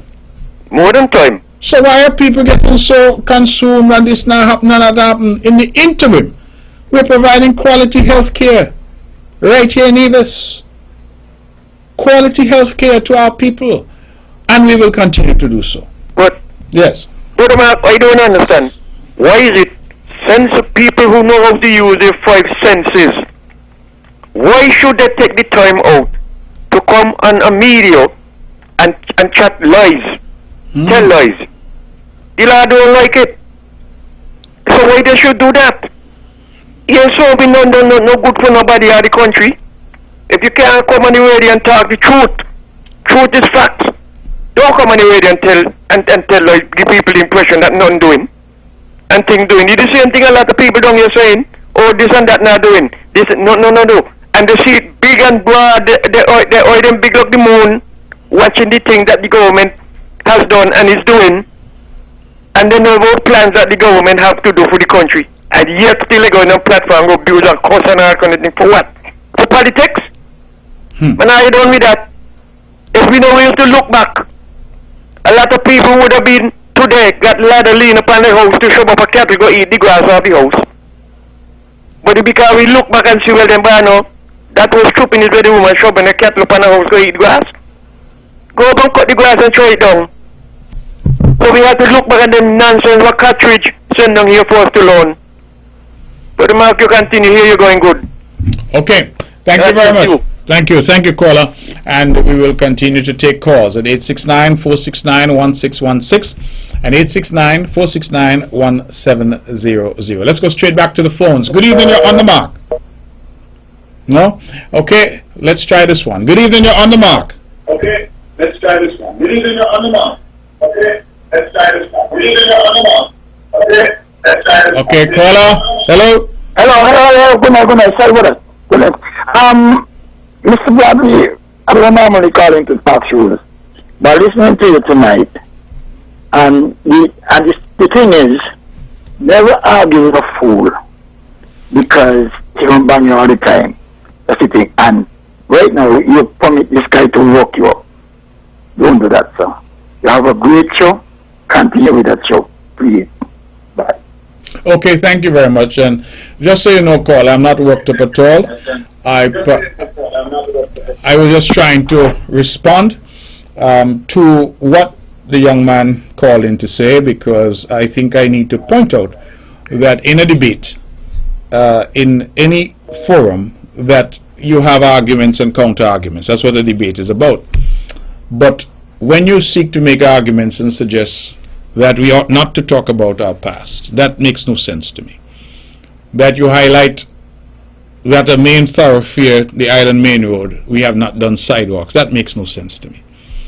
That you complain about projects you say are unfinished when you don't even have the information, that makes no sense to me. So really, it is not me being agitated, it is me trying to say, listen, we can do better in terms of our discourse. And when you call in, because this is a big platform, it's important that you bring accurate information, and therefore your views can be substantiated and supported. Let's go back to the phones. Good evening, you're on the mark. Okay, caller, please try again. 869-469-1616 and 1700. So I just wanted to explain that what you hear is not me being agitated at all. Perhaps passionate, but not agitated. Let's go back. Good evening, you're on the mark. Hello? Yes, you're on the mark. Go ahead. Okay, Mark. Listen, that guy that called in, right? Don't even study that guy there. He said, you asked him if he live in Nevis, he said he live in America. If he live in America, that means he's a homeless. He ain't know nothing. Don't let them people, he's a stupid. Which part in this world you gonna go and find sidewalk and a highway? You could say like the main street, where you have truck and all kind of thing. That boy, I don't know. Listen, he listening to the Nevis, to the Nevis Retirement Party. That's NRP. Nevis Retirement Party. That's who they is. I listen to these people every Monday night, and if he listen to them clearly, at the same thing they must say from since they get on the ear with their program, right? Mm-hmm. At the same one topic all the time: the pier, the airport, the Mundu truck, the road. That's what you're hearing all the time. Up to Monday, I say nothing else on the radio to do, and I ain't listening about on Tuesday now. I ain't come on as yet. And I listen to them. They're just bringing things from, and everything is mark. They concentrate on mark too much. It's not you one. It's five of you guys in the race. So don't even study with that guy. You could listen to him and see he can't even speak. He can't express himself. You just don't study them people, and them people that get people. If they don't know what to say, just don't go on the radio. What they should do, write down stuff on a paper before they come on the radio. So when you talk fluently, not with no pieces of this and pieces of that and all kind of thing. Okay. Right? Monday night I listened to the NRP people them. Yes. You have some girl must be running for St. Thomas's, right? The girl from up Bransford. A man call on the radio. They want to talk about people, but the people you mustn't lash back and talk about them. Calling and say the girl is not a good representative because something somebody say about the girl and the girl lash back and all of those things. And that's politics. And Steve, them going to stay here and listen to this dumb guy speaking all the time. Yeah, but listen, man, this thing here, watch here, look sharp, call the election, my brother. Well, we're working on that. All right. All right, my brother. Thank you for the call. I really appreciate it. And yeah, I hear that, the NRP seems to have a bit of a problem. It's almost a kind of I don't know, split personality. Because on the one hand, they say we're raising the bar, we're discussing issues, and then they have a whole program dedicated to bashing people. When you answer them now, they say, oh, you this and oh, you that. So they want you to take last lick. And I'm saying to them, listen, just take it easy. This NRP knows is the weakest NRP team they've ever fielded in history. Weakest. Go back to the history of the NRP. A party that is over 50 years old. It is the weakest team that they have ever assembled is this particular team. Full of supporters of the CCM. Let's take the cause. Good evening, you're on the mark. Hello? Hello. Yes, you're on the mark. Go ahead. Good night. How are you? I'm well, thank you. I am a young boy. Yes, could you speak up a bit so we can hear you clearly? I am a young boy. My name is Dean Clark.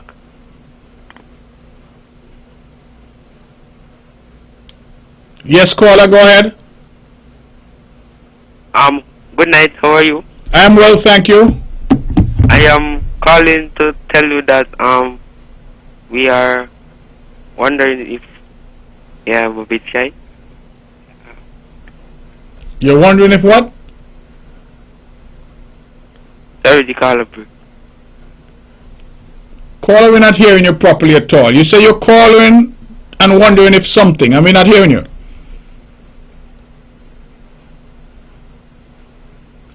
Okay, caller, please try again and call back in. I'm sorry, we were not hearing you properly. So I don't know the point that you were trying to raise, but I would be grateful if you can call back in. All right, it is just about 9:30. I should mention that, of course, the West Indies Under-19 and the Under-19 ICC World Cup is on the way. Games are being played in St. Kitts. I want to send a big shout-out to the 4 divisions who are in the squad, but a big shout-out, an even bigger shout-out to young Onaje Amri. I saw him bowling against Australia, even though we lost the game. I think he got 10 overs for 29 runs, 1 wicket, which was he bowled down the captain for Australia, if memory serves. And then he got 2 wickets in the next match, I think was against Scotland, for 26 runs off 10 overs. And he is the talk. Everybody's talking about Onaje Amri, and I would want to commend him and let him know that we are all supporting him and his teammates, and we hope that the others, when they get a chance, will also perform. But Onaje, keep going. I think if at the rate at which he's going and the others can join him, Nevis will have a few representatives in the West Indies team, the big team, pretty soon. So young Onaje seems to have excited the commentators. They're all talking about him, and I'm very proud when I see him. So Karen, if you're listening, and of course my good friend Linnell, I hope that you all are extending to him all the best wishes from all of us who are really following and keeping track and supporting him all the way and supporting our other youngsters as well. Let's go back to the phones. No, 869, let's try this one. Caller, good evening. You are on the mark. Hello? Hello? You are on the mark. Okay, good evening, Mark.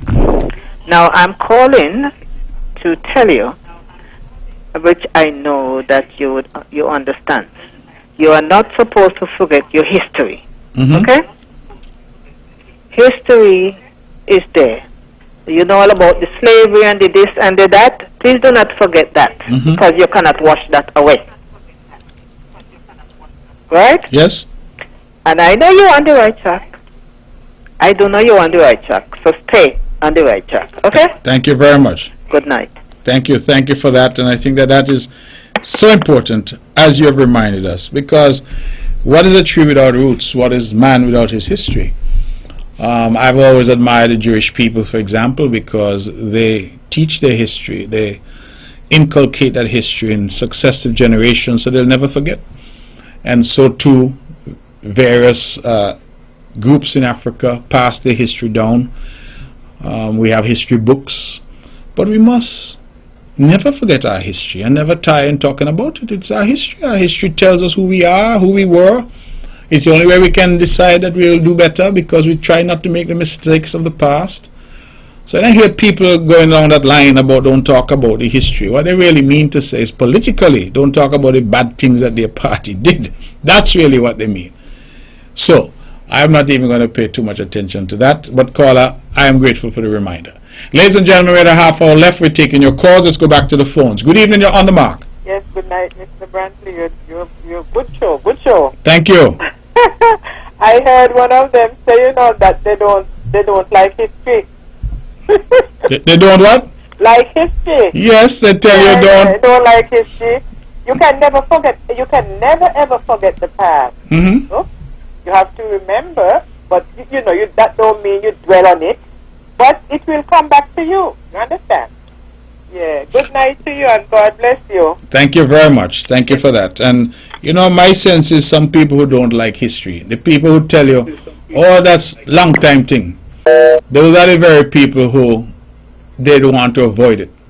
You talk about reparations now, and you hear Europe and America and these big developed countries that benefited from slavery. They tell you, oh, that's centuries ago. Why are you bringing that up? That's centuries ago. That's ancient history. But the history is important. Like you say, we can't deny it. We can't run away from it. We have to confront it. And if you as a party were in government and you did some horrible things here, harass non-nationals, deport them, disenfranchise hundreds of people. Somebody just sent me a message, say, imagine husband and wife in the same house, and you take off the wife name off the voters list. Huh? An absolutely despicable record. That's the history, so we mustn't talk about it. We must say it didn't happen, so you can come now and bamboozle and fool people. Put you back in there to bounce Davis checks in collaboration with your colleagues in Sinkits. Come on. We have to talk about these things because these things are fact. They happened. Let's go back to the phones. Good evening, you're on the mark. Hello? Hello, good night. Good night to you.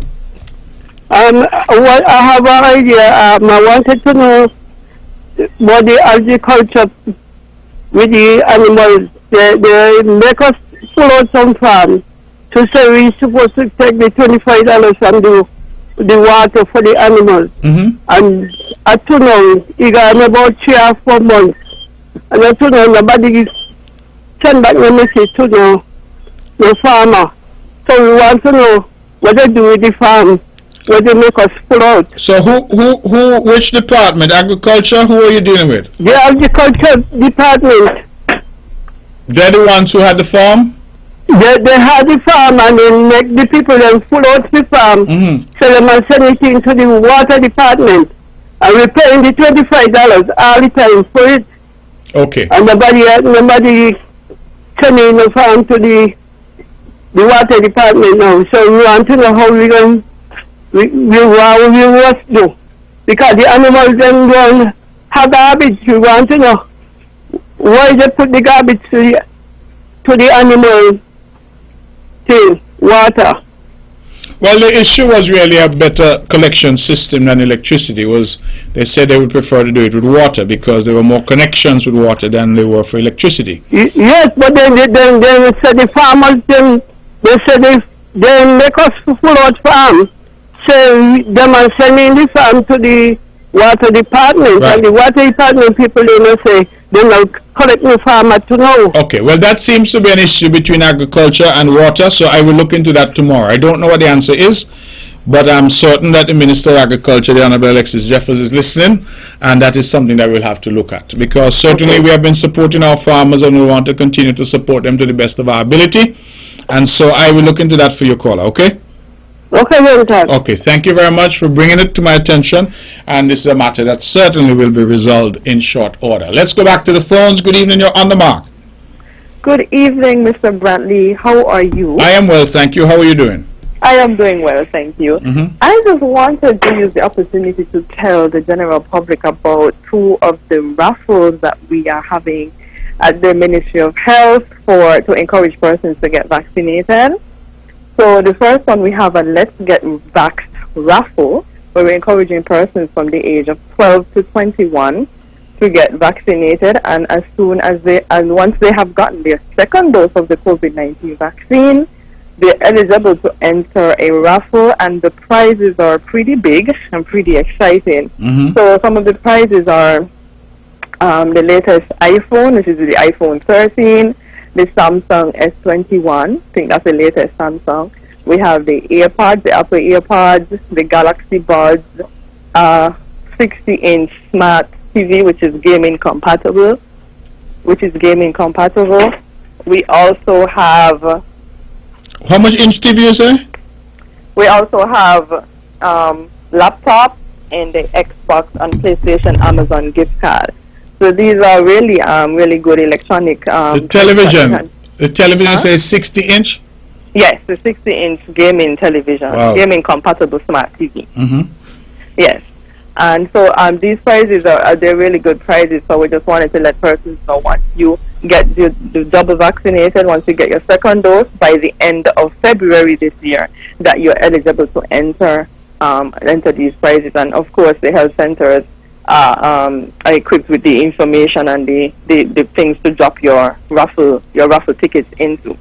The second raffle that we have is the raffle referral drive, where someone who's already vaccinated, if you know someone who's not vaccinated, you can refer that person to get vaccinated. And once you do that, then once that person gets their second dose of the vaccination by the end of February as well, then both of you, the person that's vaccinated already and the person that is now getting vaccinated, they're eligible to win prizes as well. The prizes for this particular raffle is a 60-inch smart gaming compatible TV, AirPods, Apple AirPods or Galaxy Pods, a smartphone, which is the S21, the Samsung S21 or the iPhone 13, as well as a washing machine. So these raffles have been going on for a while, and so we're just encouraging persons who may not know and might be listening that they can take part in these raffles once they get vaccinated, and so we're encouraging persons to do so. And they could go to any of the health centers on island from 8 a.m. to 4 p.m. Monday to Friday and get vaccinated and inquire about the raffles.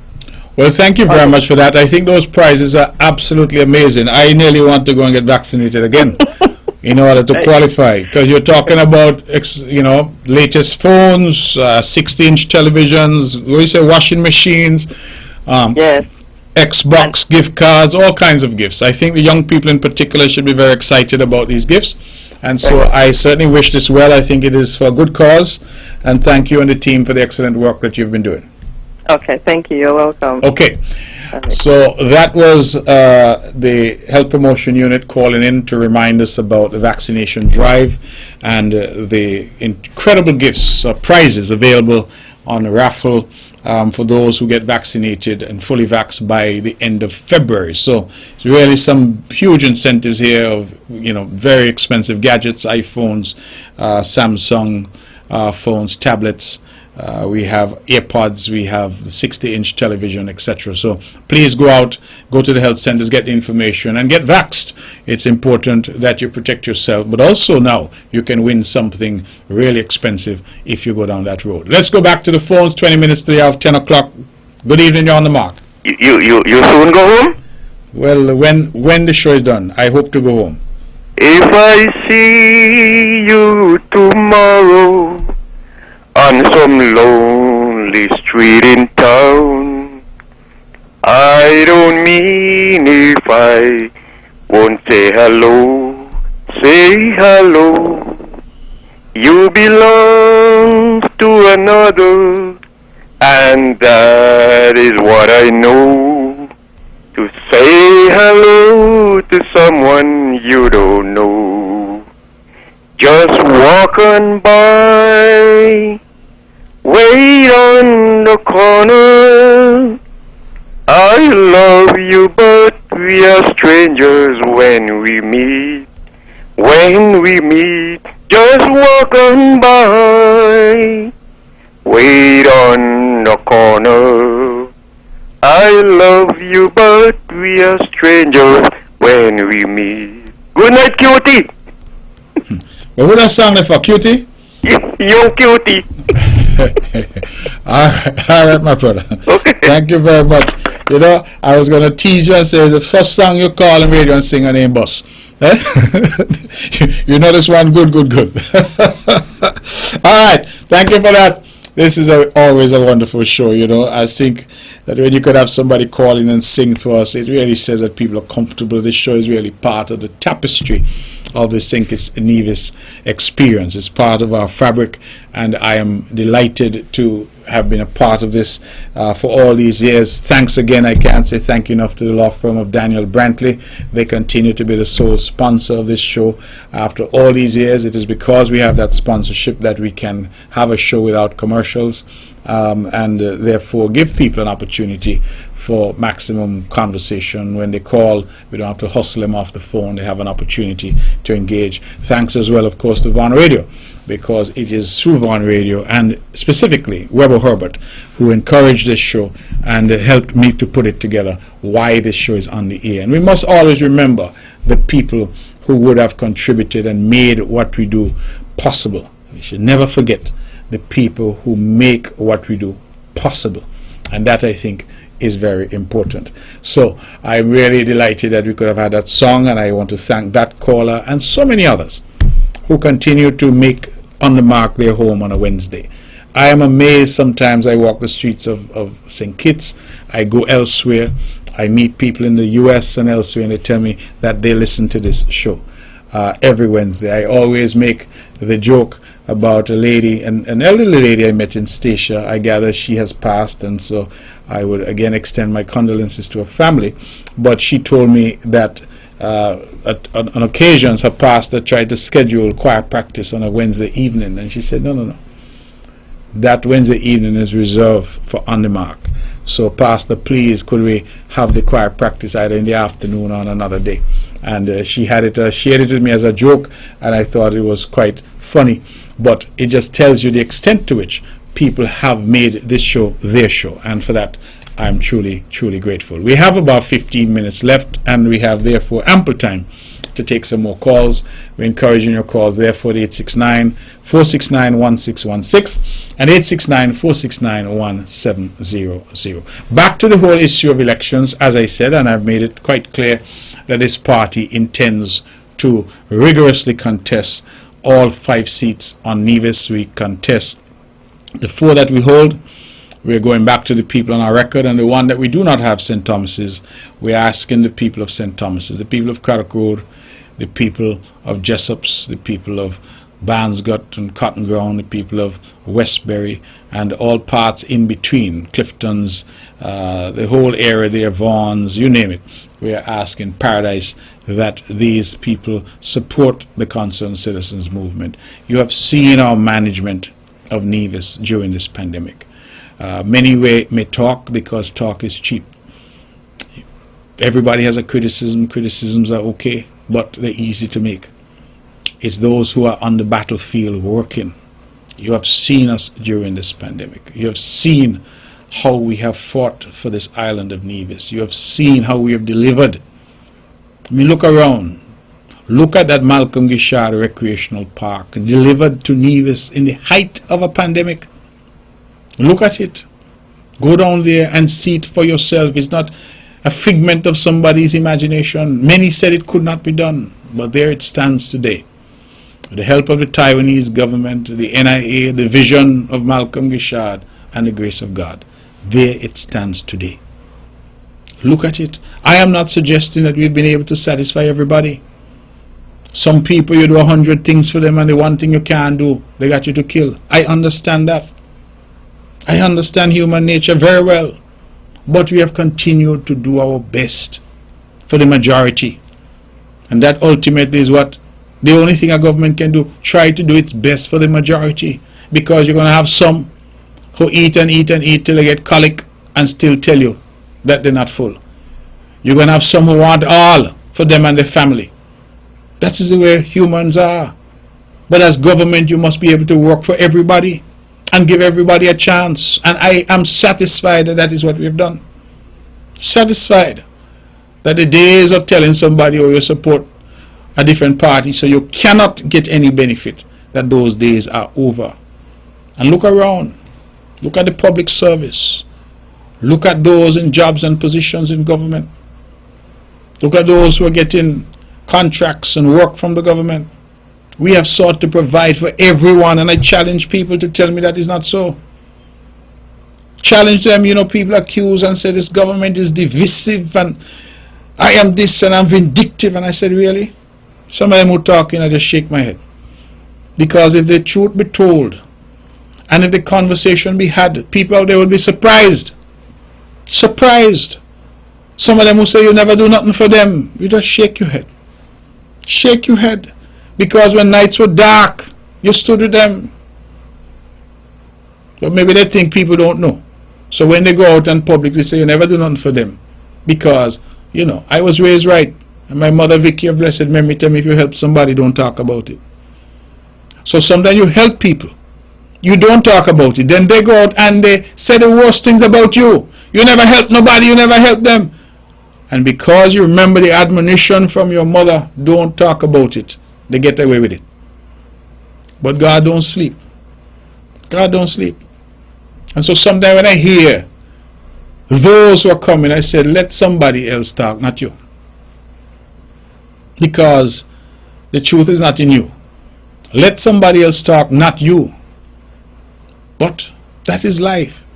And in life, people will disappoint you. Sometimes you got people up on a pedestal and they disappoint you. That is life. And sometimes you get help from the place that you least expected. Because that too is life. And God sends people into your life. Some come for a reason, some come for a season. But once you are sure and you're steadfast in what you're trying to do. I have had situations in my political life where people come and tell you, oh, I just support you. And they feel because they tell you that they therefore must do as they like, what they like, when they like, how they like. And I said to them, well, you don't really support me if that's the case. Because if every morning as a Premier of Nevis I try to be at work no later than 8:15 in the morning, and I put in a full day's work, you say you're supporting me, but you're not at work. You take off more time than you're there. You show up for work 9 o'clock. You take 2 hours for lunch. You leave early. Well, you're not supporting me. And then when I talk to you, you say, you support me, so therefore you have the right to do these things. No, it can't be like that. Because if you support me, you should be at work on time. You're supposed to make me look good. Some say I support you, so I must get all. I said, no, well, if you get all, what the rest of Nevis going to get? So we must understand that governance isn't easy, but governance is about everybody. You must do your best. I know you can't satisfy the needs of everybody, but you must do your best to create an environment and create projects and do all that benefit the majority. When people go down to that park, the Malcolm Gishard Recreational Park, it is for everybody. Nobody's at the gate asking you who you support. Every family in Nevis and St. Kitts should be able to go there. All the visitors should be able to go there and enjoy it. It is for all of us. And that is what I believe we have sought to do as a government. And if people have fear, they will say we have tried our very best. We have tried our best to provide for the broadest category of persons, to create economic advancement in the island so the broadest category of persons can benefit. The truckers, backhoe man, excavator man, contractors. This government doesn't ask who this contractor support. We have a policy of doing roads and infrastructure and using our own people. And we say, listen, people are available. Come. Incidentally, let me say to the people of Bath that we'll be starting in earnest in Bath very soon, the road there And we will need contractors from Bath who can participate and do our walls and curbs and things of that nature. So, make yourself known, put up your hand, because that is how we operate. We seek to benefit the people in the area that we're doing work in. We seek to benefit our local people. We're building Nevis for us and by us. That is how we've operated. And I'm very, very proud of that, because it was not always so. At the risk of upsetting an earlier caller, the history of Nevis shows it was not always so. And in this little Nevis here, we had a government that gave everything to people from outside Nevis. I don't know what or why, but any big contract, any road contract here was never done by us. Our people were not good enough. And the then Premier leader of NRP confirmed that our people were not good enough, because he said when our young people come home, they don't know what they're doing. When they come from university, they don't know what they're doing. So he sent them on a road up around pasture to practice, learn how to drive. I'm not making that up. So you think Nevis people should forget that? You think the young professionals, engineers, surveyors in public works should forget that? That was the leader of Nevis, you know, telling the visions. They're not able, they don't know what they're doing. We as a government have taken the opposite view. Our people are eminently able and qualified. And wherever possible, we will use our people in the development of our island. Simple as that. That doesn't mean that we don't engage in an open and transparent process. That doesn't mean that people don't go through an interview process. And we try to get the best people for the job. But we have demonstrated, and the evidence is clear. Look who you see walking on Butlers Road now. Look who you saw walking on Brownhill Road, Hanley's Road, Braziers, Bath. Look, Shaw's Road. And you will see our people. And when that money is spent, it circulates and percolates within the local economy. It has what I believe the economists refer to as a multiplier effect. Because that is how we have decided to order the affairs of the island. And people benefit. People benefit. In fact, some of the argument now is who benefiting most. And when I hear two people arguing that one benefiting more, I said yes, but the common thread is that both of you benefit. People are benefiting, whereas before you used to sit down and kick stone. Your backhoe had to be parked up at home, your truck parked up at home, because when these big firms came in to do all the roads on the NRP, they brought their trucks and backhoes and everything else with them. That is why our history is important. That is why we must not forget. That is why we must continue to talk about these things, so that people are clear that you have a choice. And the CCM has always demonstrated puts our people first, front and center. The NRP, I don't know what it is they have demonstrated. Who in the now look for house and land, looking to see what they could get, looking to see what they could take. That is the NRP legacy. And telling the people of Nevis you're not good enough in your own country. You're not good enough. You must go practice, learn how to drive, because when you come home you don't know what you're doing. That wasn't some pundit or public commentator. That was the Premier of Nevis and leader of the NRP. So what they do? They change? They ever come and say sorry? No, they come and tell you, oh no, I hear not body pass. I hear not body pass. Let's move on. Well, you think that's how it go? You think that's how it go? That's not how it go. You think we should not say about the hundreds of people disenfranchised in this country by NRP? Removed from the voters list in the dead of night? We mustn't talk about that? You mustn't talk about the Guyanese and how badly they were treated by the NRP, chased off this island, rounded up as if they were criminals, deported.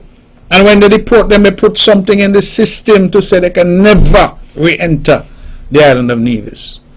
We mustn't talk about that. We mustn't talk about the wanton wastage. We mustn't talk about housing and land and all that happened up there. We mustn't talk about who get house, land, house, land, house, land. Brother, sister, everybody. We don't talk about that. No.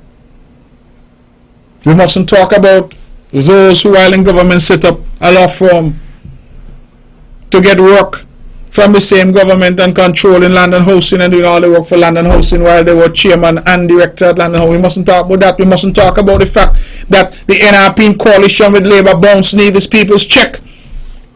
No, they said we mustn't talk about those things.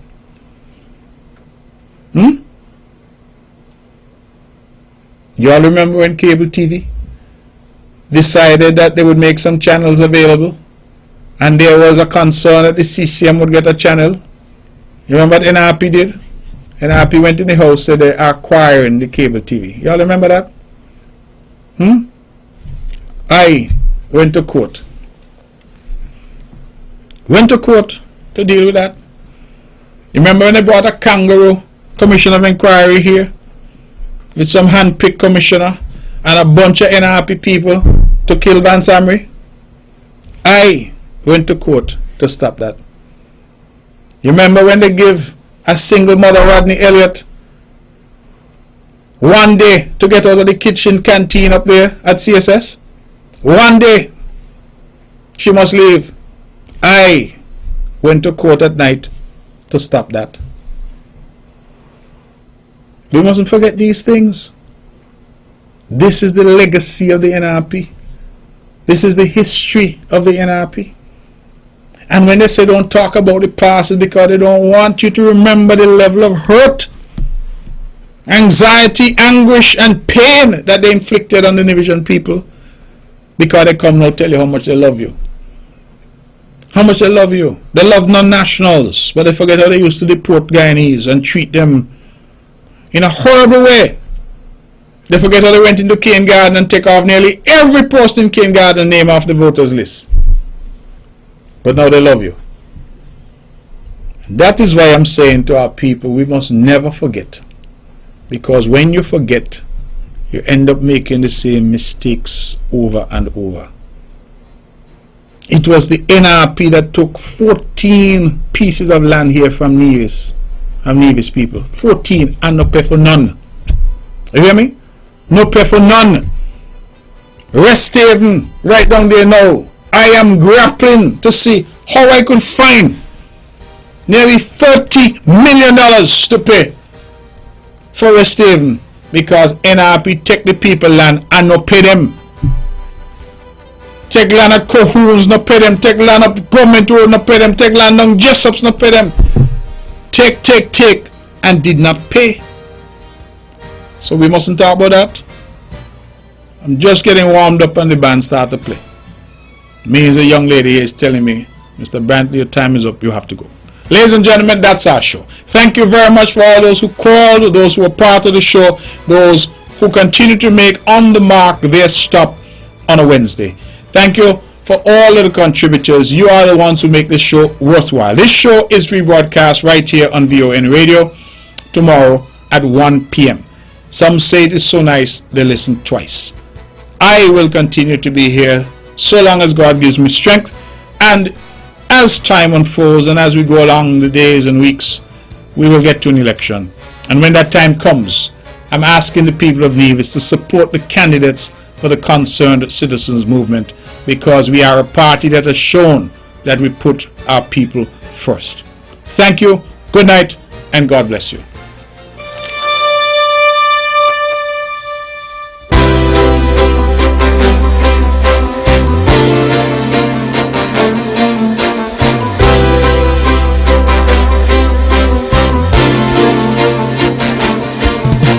The views and opinions expressed on the preceding program were solely those of the participants and do not necessarily reflect the views of the Nevis Broadcasting Company Limited